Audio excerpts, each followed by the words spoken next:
Não, assim, um exemplo que eu dei ontem na palestra da Mari de Andrade, que às vezes a gente não para perceber, um dado que é importante, veja, o encarceramento em massa no Brasil não é algo da ditadura. Sim. Até o final da ditadura empresarial militar, o Brasil prendia relativamente pouco, tinha menos de 100 mil presos, percebe? O encarceramento em massa é algo da redemocratização, né? Desde o fim da ditadura empresarial militar para cá, que o número de presos não para, de encarcerados não para de crescer. Eu gosto muito de rap, né? Facção Central. Aí todo CD do Facção, eles em alguma música citavam o número de presos. Aí você consegue ver nos álbuns do Facção a progressão. Aí tá o Eduardo Dudu falando uma música e tem 200 mil presos. Aí no outro álbum tem 380. Aí no outro álbum já tá em 400. Aí no outro álbum tá em 500. E hoje a gente tem oficialmente 1 milhão de presos. Veja, isso é da democracia.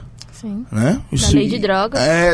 Da lei antidrogas que foi aprovado pelo Lula, gente, inclusive, aprovado pelo Lula e tal. E é algo que, por exemplo, o crescimento do encarceramento em massa, o crescimento das mortes no campo, e o crescimento dos autos de resistência para a polícia matar nas favelas nunca deixou de crescer no período democrático a despeito do governo.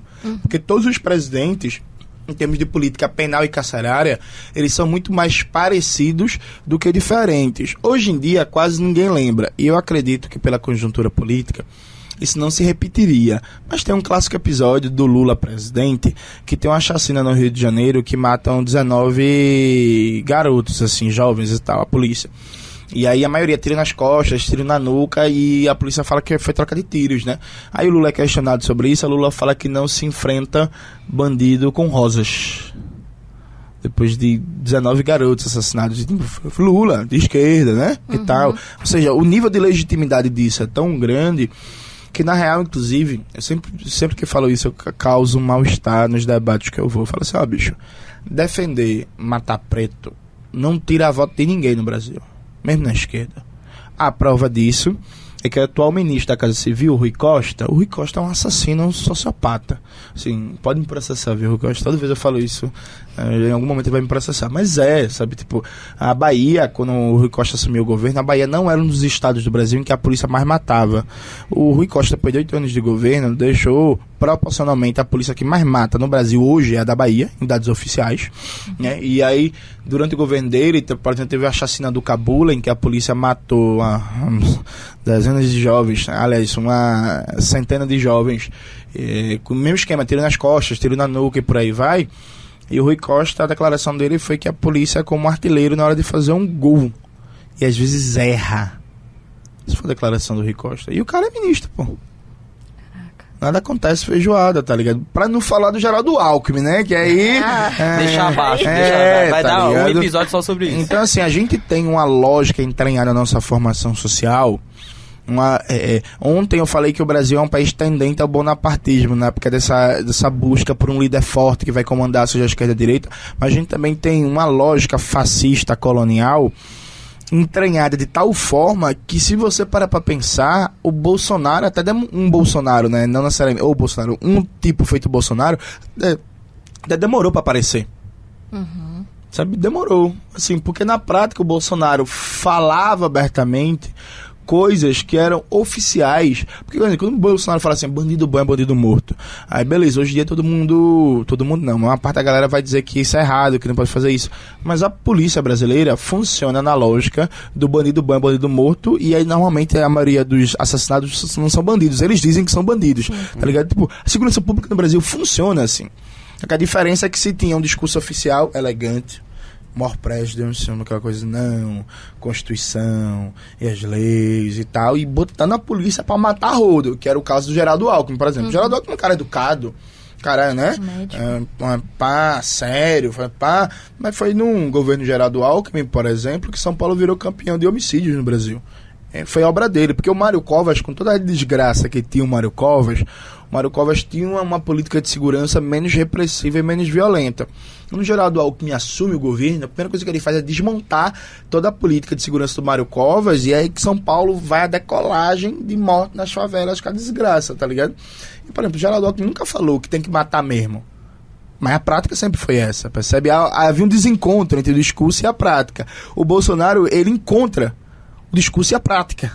Então, assim, até demorou para aparecer um tipo Bolsonaro. E é o que faz sentido a gente ter esse episódio até para poder conceituar o fascismo, porque senão a gente fica nessa ideia de que não, eles são malvados, eles são bandidos, eles são do mal, mas aí tem um governador desse calibre cumprindo a mesma política, né? Quando o Witzel lá do Rio de Janeiro comemorou a chacina, que ele apareceu assim, aquela foto do helicóptero também, tipo...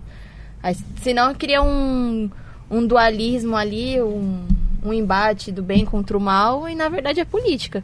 E aí, se aproveitando do contexto histórico brasileiro de escravidão, de genocídio, de encarceramento, na verdade a gente está buscando a exceção que foge da regra, né? A gente não... Sabe que a polícia militar ela foi criada depois da Revolução do Haiti, né? Certo. A Revolução, inclusive para quem deixa uma recomendação, Jacobinos Negros, é um livro maravilhoso sobre a Revolução Haitiana. É meio carinho, mas enfim, junta uma grana, galera, que vale a pena. E aí, o que foi a Revolução Haitiana? O Haiti era a colônia mais lucrativa da França, né? E aí, tipo assim, mais de 80% da população de pessoas escravizadas e uma pequena elite colonial francesa dominando tudo, os senhores de engenho de açúcar, porque o Haiti a grande riqueza era a produção de açúcar.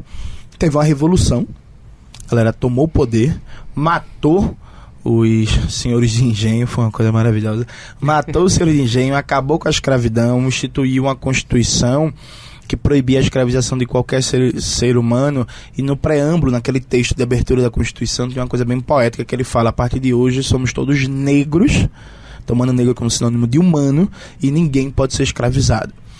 Quando isso aconteceu no Haiti, a elite colonial brasileira ficou maluca do juízo. Ela entrou uma paranoia neles que nunca saíram, porque assim, antes do comunismo aparecer, durante todo o século XIX, o medo dos caras era a haitianização do Brasil. Isso só veio mudar de sair de haitianização do Brasil para o comunista, o anarquista, nos anos 20, mas consolidado nos anos 30. Aí deixaram de falar de haitianização do Brasil. Mas durante todo o século XIX, a brisa da galera, meu irmão, os escravos vão se revoltar, eles vão matar a gente, tem muito preto, a gente tá fudido, a gente vai morrer. E aí toda a imigração de europeus pro Brasil, o que fizeram em São Paulo, no sul do país... Sim, ela também era na ideia de branqueamento do país, mas era uma medida também meio que contra-revolucionária. Era a ideia, vamos aumentar o percentual de brancos no Brasil, porque tem muito preto, se esses pretos se unirem, a gente tá fudido. Quando a polícia militar é criada, quando a coroa portuguesa vem pro Rio de Janeiro, no contexto lá de guerra com Napoleão e não sei o quê, tem um debate muito intenso sobre o controle dos escravos, e aí é criada a PM nesse contexto, e é anunciado claramente que a PM é criada na função de controlar, reprimir os negros. Uhum. Então a PM ela nasce com essa ideia, e durante todo o século XIX, comecinho do século XX, era uma fixação, isso tá em vários jornais e tal, fixação da galera, a polícia, a força repressiva, para controlar a população negra, para controlar as classes perigosas, para controlar a galera dos cortiços, dos barracos, da favela. Tipo, tem que prender, tem que reprimir, tem que matar, tem que escotear, tem que tal. Então, essa coisa é estrutural da dinâmica capitalista brasileira. Tipo assim, não existe um capitalismo brasileiro sem pensar uma lógica de supremacia racial, porque esse país é um país de supremacia racial. Supremacia racial e controle / extermínio ultraviolento da população negra, que se estende inclusive para outros povos, né, como povos indígenas, povos de floresta, comunidades ribeirinhas, população quilombola, etc, etc, etc. Mas o núcleo central da dinâmica de poder aqui no Brasil, o texto que eu escrevi, que deve sair nos próximos dias, eu faço um debate dizendo aqui, ó, o Estado brasileiro, enquanto um país capitalista, a gente pode e deve pensar ele como um Estado burguês, perfeito. É o básico, o beabá do marxismo. Mas a gente não pode pensar o Estado burguês no Brasil só a partir daí. A gente tem que fazer um complemento. É um Estado burguês antinegro. É fundamental pensar isso. Um Estado burguês antinegro, em que toda a dinâmica de repressão, toda a dinâmica de funcionamento das molas do poder é para controlar a gente. Sim. Não, e essa prática de migração forçada de italianos, japoneses e alemães para o Brasil, estava refletindo aqui, escancar até um incentivo de dissociação de classe e raça, né? Sim. Porque se você vai embranquecer, quer dizer que mesmo se fudendo, trabalhando tanto quanto as pessoas negras, as pessoas de pele mais clara vão se identificar muito mais com o patrão, com o senhor de engenho, do que com o preto que tá se fudendo tanto quanto ele. Sem fugir muito do assunto, é que eu gosto de abrir muitos parênteses, né? quando eu tô fazendo fala. Mas tem um texto no Lavra Palavra, no site. Eu não vou lembrar agora o nome do autor. Se alguém tiver com o celular e puder pesquisar, eu até agradeço essa dica. Mas veja, teve uma revolta na Virgínia, no século XVII. Na Virgínia do século XVII, nas 13 colônias, né, na colonização ali da Inglaterra, no que depois vai ser os Estados Unidos, podia se escravizar qualquer um a despeito da cor. Era muito mais uma escravização de pobres do que uma escravização racial. Aí, só que, claro, tinha também pessoas escravizadas negras, né? Teve uma revolta da desgraça.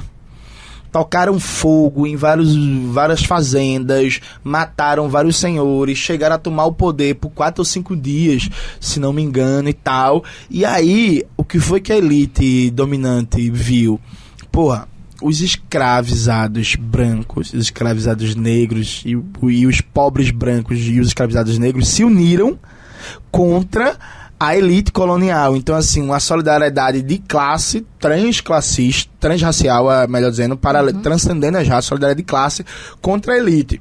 Depois dessa revolta, foi que na Virgínia se proibiu a escravização de brancos, só podia escravizar negros, na ideia de que mesmo a gente precisa separar essa classe trabalhadora. Então a gente vai criar um sistema de privilégios de branquitude para aquele branco fudido, desgraçado de trabalhar, que está explorado, merece ver numa condição, porra, pelo menos eu não sou preto, pelo menos eu não sou escravo, pelo menos eu tenho algum direito, pelo menos eu tenho cidadania, né?